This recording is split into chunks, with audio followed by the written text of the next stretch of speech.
બાપુ સમજવા જેવા શબ્દો છે. કંઈ પણ કહેવાય જાય અને લાગી આવે એને બાળપણ કહેવાય, પરંતુ ઘણું બધું લાગી આવે અને કંઈ પણ ના કહી શકાય એને ગઢપણ કહેવાય. આપણા મા બાપે આપણા સપના પૂરા કરવા માટે, આપણે ભણાવવા માટે, આપણી નાની મોટી જીદો પૂરી કરવા માટે પોતે ભૂખ્યા રહી પેટે પાટા બાંધી સૂકા ભીનામાં સૂઈ આપણે 20 વર્ષના કર્યા.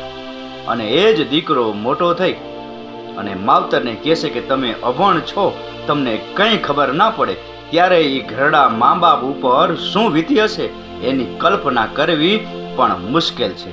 ખબર તો મા બાપને બધી પડતી હોય છે, પરંતુ સંતાનોની લાગણી પાસે એ હંમેશા મૌન રહેવાનું પસંદ કરે છે, એક પણ શબ્દ ઉચ્ચારતા નથી.